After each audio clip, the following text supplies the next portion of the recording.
Force aérienne particulière, différente, avec des traditions que les autres ne peuvent que regarder avec une certaine émotion et parfois un petit peu d'envie en disant quand vous allez sur Piccadilly au Royal Aero Club, vous comprenez que derrière il y a comme une histoire.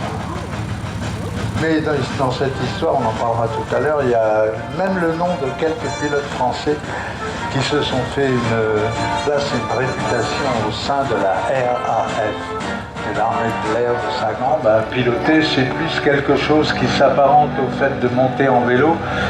C'est un peu pareil, qu'il est beau ce span, qu'il est beau, avec ce plutôt calme.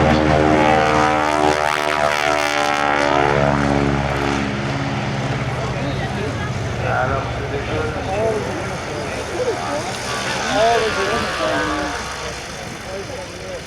On le retrouvera tout à l'heure.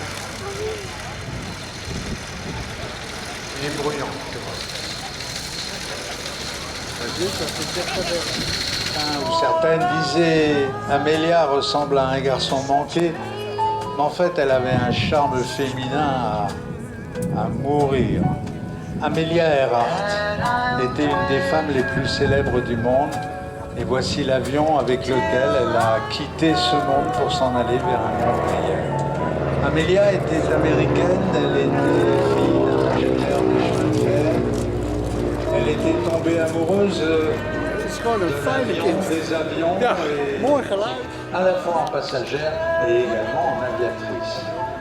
Et Amelia faisait partie de cette catégorie de femmes extraordinaires qu'on a appelées les aviatrices. Et voici maintenant un tableau qui est consacré aux femmes et l'aviation. Le Lockheed, l'Electra, est un des avions les plus élégants. Accroché au plafond du musée d'art moderne de Chicago parce qu'on a institué un tour du monde avec. Kelly Johnson avait créé cet avion, il avait 25 ans et toute sa vie il a créé des avions extraordinaires. Le dernier qu'il a inventé était le SR-71 Blackbird, l'avion d'espionnage volant à 3 fois la vitesse du son. Mais Amelia avait donc choisi ce somptueux bimoteur pour faire un tour du monde et elle s'est perdue dans le Pacifique lors d'un tronçon entre la Nouvelle-Guinée à La Haye et un îlot qui était perdu au milieu du Pacifique, l'îlot Holland, qu'elle n'a jamais atteint.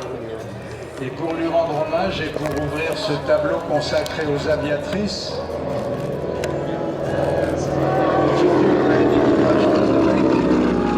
Chabert et Jean Batten. Vous me direz, cette réflexion à la con montre bien qu'il y a toujours des relents machistes, parce que finalement, je vous parle de la plus belle de toutes, mais Jean Batten, qui était néo-zélandaise et dont l'avion est accroché au plafond de l'aérogare